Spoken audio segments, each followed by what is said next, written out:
All right, buckle up, because we are diving deep today, folks, into some seriously thought-provoking stuff about faith and belief. Yeah, get ready. We're tackling this excerpt from the Urantia book. Specifically, paper 103. The reality of religious experience. No easy read. Definitely not for the faint of heart.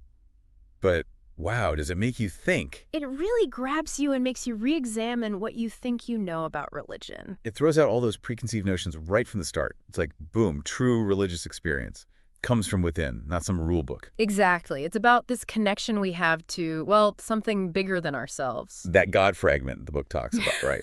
Like a piece of the divine is actually within each of us. And it's not just sitting there quietly either. It shapes who we are, like our sense of right and wrong. You mean even before we really understand those concepts, like as little kids? Think about it. Even young children, they have this sense of fairness, this urge to be kind, help out. The book says that comes from this God fragment, guiding us towards something higher. That's wild. So, like, even as kids, we're already dealing with this inner battle between wanting to be selfish and this pull towards something greater. Exactly. That struggle between what we want and what we know is right, that's where this God consciousness can first appear, the book says. So it's not some big mystical thing, but those little everyday choices where we choose to be better. Think about a kid sharing a toy when they really don't want to. That's not always just about avoiding a timeout. It's deeper than that. It's like that feeling deep down that tells you to help someone. Even if it's a pain, you just know it's the right thing to do. Right. And the Urantia book calls that drive to be kind, to be selfless, that's linked to this God fragment inside us. It keeps coming back to this God fragment and thought adjuster. It's central to the whole thing. So we're not talking about some vague higher power, but an actual force that interacts with our minds. It's a pretty radical idea. Definitely makes you think about things differently. What I find fascinating is how the book acknowledges that we all experience this divine connection in our own way. We've all got this God fragment, but how we express that is going to be different for everyone. Well, yeah, we've all got different backgrounds, experiences, upbringings, all that shapes our views. Exactly. And get this, the book even mentions that theologians have come up with over 500 definitions of religion. 500, talking about a lot of opinions. It just goes to show that even though we might all have this inner connection to the divine, how that looks on the outside can vary wildly. Makes you rethink all those theological debates that have been raging on for centuries. Right. Like, what if we're all tapping into the same source but interpreting it through our own unique lens? No wonder there's so much variety. Instead of getting bogged down by those differences, maybe finding that common ground is key. Exactly. Shared values, that's where we can connect. Like striving to be better, more compassionate, wanting to make the world a better place, that kind of thing. It's less about rigid dogma and more about that personal search for meaning, guided by that inner God fragment. So we've got this inner compass, this God fragment, guiding us towards what's right. But what about all the rituals and stuff we associate with religion? The Urantia book definitely doesn't shy away from that whole thing. It's interesting, right? Even in early religions, the book talks about how sharing a meal wasn't just about, filling your belly. More than just a dinner party, huh? Exactly. It was about connecting, about community, like hitting pause on that constant battle between me, myself, and I, and remembering we're all in this together. A reminder that we're part of something bigger. Right. A shared experience that goes beyond those differences, beyond the ego. And that ties into this whole concept of atonement, something that's had theologians scratching their heads for centuries.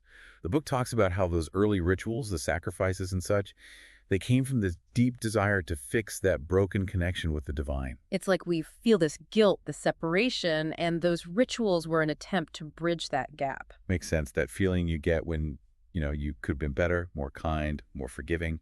It eats at you. And the book suggests that this feeling of being disconnected, of sin, if you will, it can actually be a good thing for spiritual growth. It's in those moments where we see our shortcomings that we start searching for a deeper connection, a realignment with those values. So it's not just about wallowing in guilt, but using it as fuel to become better, more aligned with that God fragment.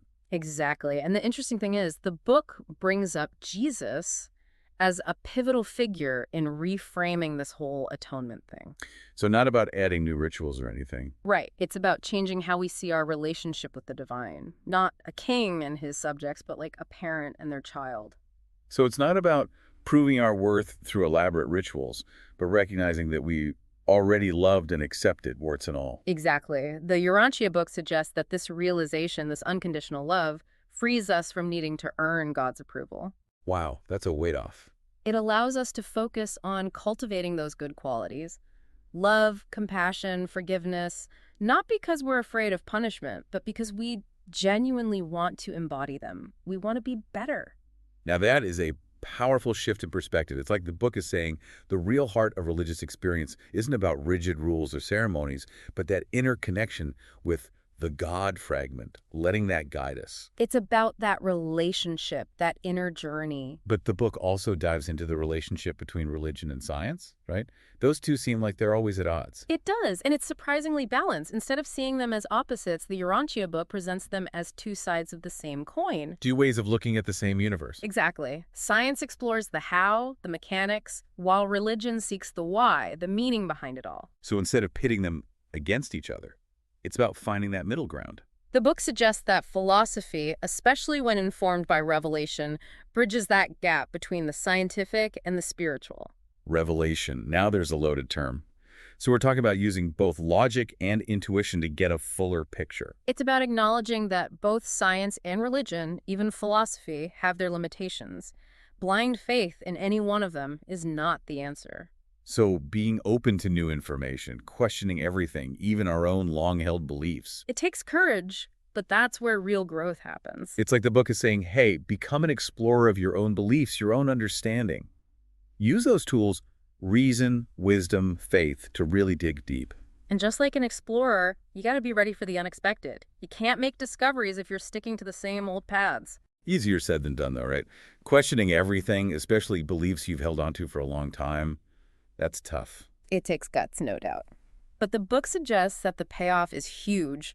When we cling too tightly to what we think we know, we block ourselves from growing, from seeing new perspectives. So, not about throwing out our beliefs, but being brave enough to really look at them, see if they still hold up as we change and learn. Exactly. And this whole growth thing, the Urantia book, suggests it doesn't just stop when we die. It talks about this amazing journey that keeps going, a spiritual evolution that continues long after we leave this physical world behind. Hold on, so it's not like reaching some final destination after death. We keep growing, keep learning. That's what it says. Death isn't an end, but a transition. The book describes this vast universe teeming with life, where we continue to evolve to get closer and closer to the divine. That's a far cry from the old heaven and hell idea. It makes you rethink things, for sure.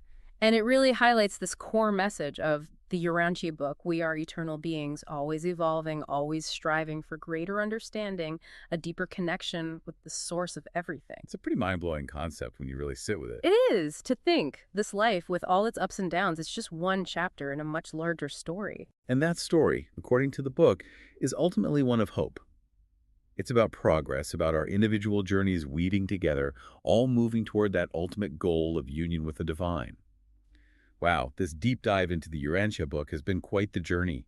We've explored the nature of belief, how religious thought evolves, what it really means to have a religious experience, even touched on life after death. It's definitely challenged us to broaden our perspective on these big questions, to think outside the box of traditional definitions, and explore a more expansive view of spirituality. And at the core of it all, that innate yearning within each of us, the desire for connection, for meaning, for something bigger than ourselves. And that yearning, it's what unites us. Despite our differences in beliefs or backgrounds, it's the common thread that weaves us together in this grand tapestry of existence. So as we wrap up our deep dive, I'm left with this question for you, our listener. Where do you sense that yearning for something greater within yourself? How does it influence how you interact with the world around you? Let it be something you carry with you as you continue your own journey of exploration and discovery.